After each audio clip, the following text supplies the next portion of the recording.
उत्तर प्रदेश के एक छोटे से गांव में दो बहनें रहती थीं, सरिता और कविता। दोनों का रिश्ता इतना गहरा था कि लोग कहते थे, ये दोनों बहनें नहीं, एक ही आत्मा के दो हिस्से हैं। सरिता बड़ी थी, समझदार, शांत और बहुत ही दयालु। कविता छोटी थी, चुलबुली, हंसमुख और दिल से बहुत साफ। बचपन से दोनों साथ खेलतीं, साथ पढ़तीं और एक दूसरे के बिना एक पल भी नहीं रहती थीं। अगर किसी को डांट पड़ती तो दूसरी भी रोने लगती। समय बीता और दोनों की शादी हो गई। सरिता की शादी पास के गांव में हुई और कविता की शादी थोड़ी दूर के कस्बे में। शादी के बाद भी दोनों का प्यार बिल्कुल कम नहीं हुआ। लेकिन शादी के कुछ साल बाद उनकी जिंदगी में एक ऐसा दर्द आया जिसने दोनों को अंदर से तोड़ दिया। दोनों के घर में बच्चे की किलकारी नहीं गूंज रही थी। गांव की औरतें अक्सर ताने मारती थीं। एक दिन पड़ोस की औरत ने सरिता से कहा, इतने साल हो गए शादी को, अभी तक गोद सुनी है? ये सुनकर सरिता की आंखें भर आईं। उधर कविता के साथ भी यही होता था। कई बार वो रात को अकेले में रोती रहती। एक दिन कविता अपनी बहन से मिलने आई। दोनों आंगन में बैठी थीं। हवा धीरे धीरे चल रही थी, लेकिन दोनों के दिल भारी थे। कविता ने धीरे से कहा, दीदी, कभी कभी लगता है भगवान हमसे नाराज है। सरिता ने उसकी आंखों में देखा और उसका हाथ पकड़ लिया।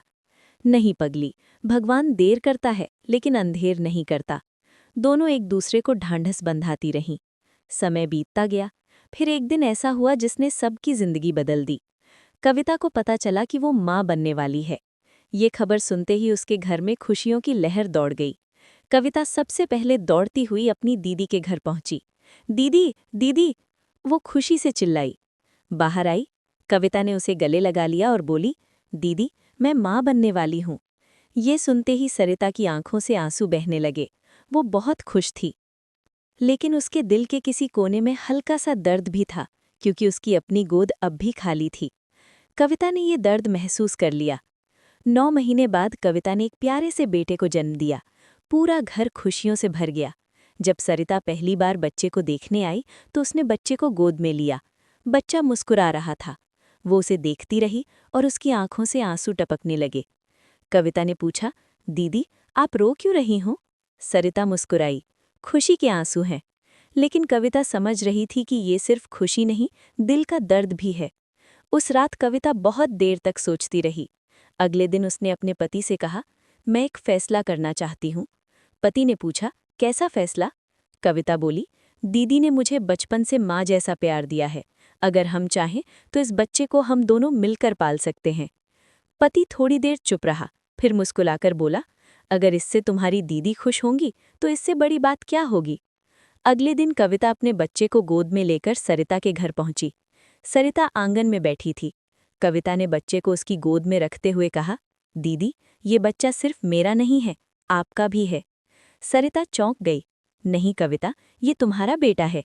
कविता मुस्कुराई, नहीं दीदी, ये हमारी संतान है, दो बहनों की एक ही संतान। ये सुनकर सरिता फूट फूट कर रो पड़ी।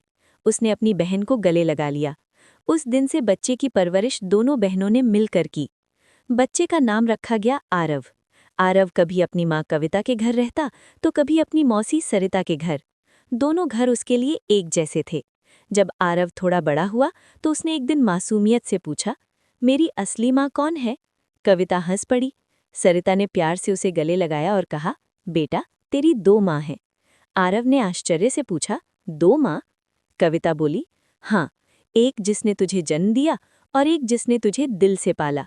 पूरा घर हंसी से गूंज उठा। गांव के लोग इस अनोखे रिश्ते को देखकर हैरान थे। वे कहते, ऐसा प्यार तो फिल्मों में भी नहीं मिलता। समय तेजी से बीतता गया। आरव बड़ा होकर बहुत होशियार और समझदार लड़का बन गया। स्कूल में वो हमेशा पहले नंबर पर आता।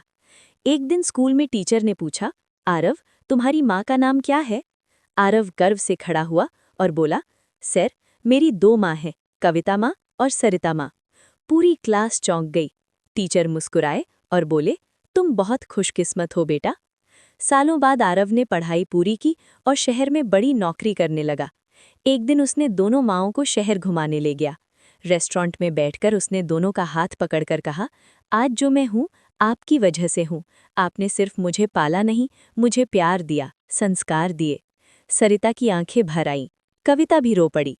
सरिता बोली, बेटा, तू ही हमारी जिंदगी की सबसे बड़ी खुशी है। कुछ साल बाद आरव की शादी हो गई। उसकी पत्नी भी बहुत समझदार थी। उसने दोनों माँओं को बराबर सम्मान दिया। फिर एक दिन आरव के घर में भी एक प्यारे से बच्चे का जन्म हुआ। आरव ने अपने बेटे को गोद में लेकर कहा, बेटा, तेरी भी दो दो दादियां हैं। दोनों बहनें ये सुनकर हंस पड़ी। घर खुशियों से भर गया। आज भी उस गांव में लोग इस कहानी की मिसाल देते हैं। वे कहते हैं, अगर प्यार सच्चा हो तो रिश्ते खून से नहीं, दिल से बनते हैं। दो बहनों ने दुनिया को ये सिखा दिया कि सच्चा प्यार और त्याग किसी भी रिश्ते को सबसे खूबसूरत बना सकता है।